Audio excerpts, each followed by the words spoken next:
भाभी क्यों बदल गई।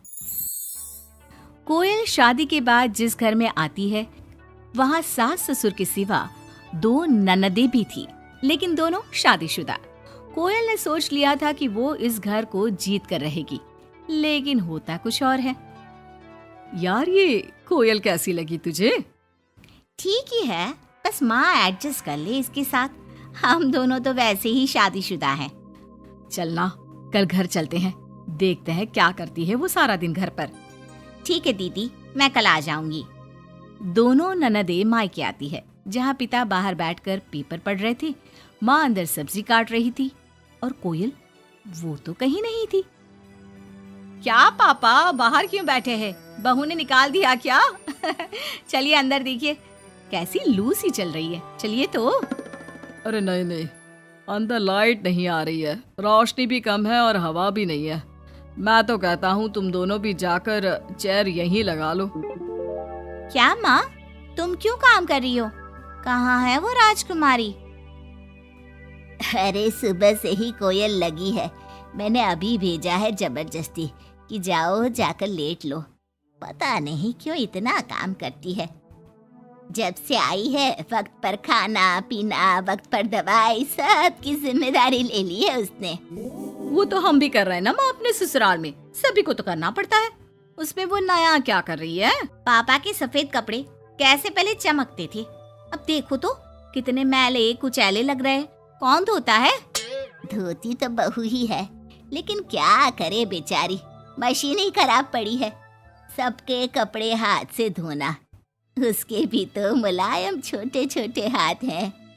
हाँ, और हम लोगों के हाथों में तो चक्का लगाए ना। अरे बस भी करो माँ। दोनों बहनें माँ बाप को काफी भड़काने की कोशिश करती, लेकिन कोई फायदा नहीं होता। पर कहते हैं ना, बेटी तो बेटी होती है उन लोगों के जाने के बाद। क्या बात है माँ जी, कोई आया था क्या? हाँ, वो तेरी दोनों ननदें आई थी। अरे तुम मुझे उठाया क्यों नहीं माँ? मैं भी मिल लेती ना दोनों दीदियों से। अरे ना बेटा, तभी तो तू सोने गई थी। मैंने उन लोगों को खाना बनाकर खिला दिया, चिंता ना कर। कोयल को सास की बात अच्छी लगती है।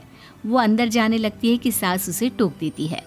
बेटा, वो तेरे ससुर जी के कपड़े काफी मैले कुचैले लगते हैं, थोड़ा ठीक से धोया कर। हाँ जी माँ जी।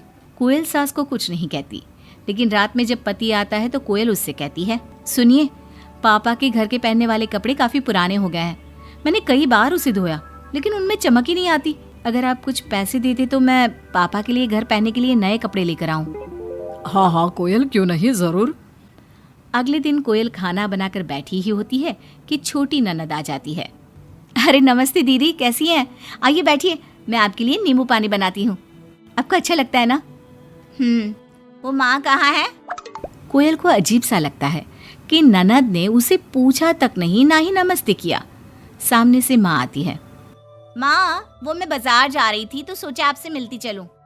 अच्छा माँ, जरा नींबू पानी बना देना, बहुत मन कर रहा है। हाँ, तू बैठ, मैं बना कर लाती हूँ। कोयल को लगता है कि बेटी है, माँ के हाथ का स्वाद मिस करती होगी। इसमें बुरा मानने वाली कोई बात नहीं है। दीदी, मैं भी बाजार जा रही हूँ, आपके साथ ही चलती हूँ। ननद भाभी दोनों मार्केट जाती है, जहाँ कोयल ससुर जी के लिए कपड़े लेती है। क्या जरूरत है भाभी, पापा को उनकी पसंद के कपड़े ले देती ना, उन्हें यहाँ पर लाकर। पर दीदी, पापा तो लुंगी ही पहनते हैं और एक ही डिजाइन की, तो इसमें पसंद नापसंद की क्या बात है? आपसे क्या बोलना।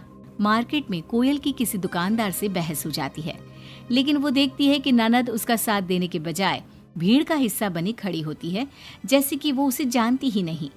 कोयल घर आती है। अरे बेटा, क्या जरूरत थी नए कपड़ों की? पापा, मैंने ना आपके कपड़े धोने की काफी कोशिश की, लेकिन वो पुराने हो गए थे ना, इसलिए ऐसे मैले से लग रहे थे। सास भी समझ जाती है कि कोयल ने कपड़े धोने में मेहनत तो की ही होगी। एक रोज फिर दोनों ननदें आती है। कोयल अब दोनों ननदों को मनाने के लिए कोई ना कोई तरकीब निकालती है। ये साड़ी दीदी को दे देती हूँ, मेरी नई साड़ी है, कम से कम साड़ी देखकर खुश हो जाएंगी। दीदी, ये साड़ी आप ले लीजिए। और छोटी दीदी, मैं आपकी पसंद की पालक पनीर बनाती हूँ, आप लोगों के आने से घर में कितना अच्छा लगता है ना। दोनों कुछ नहीं बोलती। अब तो जब भी दोनों ननदें घर आती, कोयल के सास ससुर को भी भड़काकर चली जाती, जिसके बाद से ही दोनों का रवैया कोयल के लिए कुछ दिनों के लिए बदल जाता।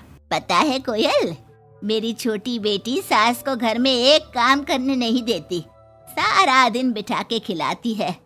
कम से कम तुझे मेरा साथ तो मिला है, क्यों? कोयल कुछ नहीं कहती, लेकिन अब वो थक चुकी थी।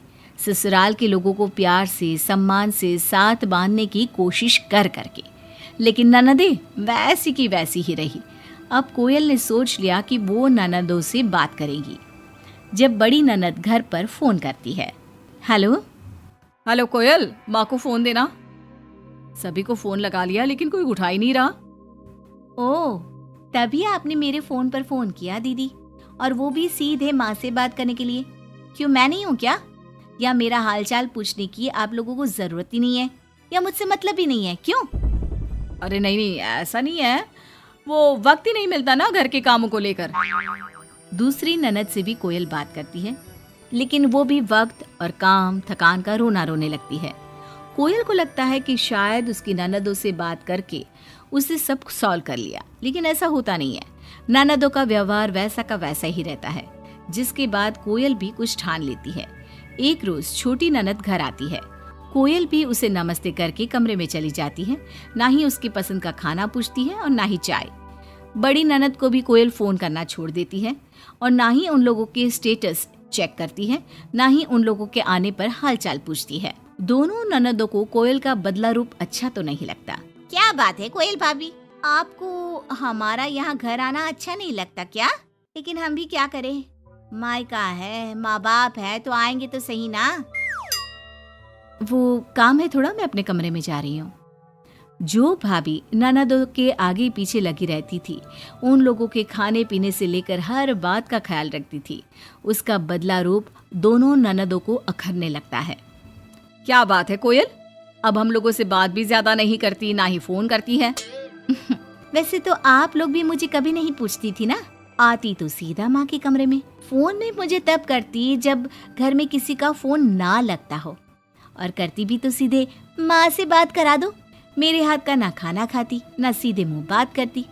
तो मैंने भी अपनी दुनिया में जीना सीख लिया है। अब मैं मस्त हूँ और खुश हूँ। नमस्ते। ये बोलकर कोयल वहां से चली जाती है अपनी दुनिया में।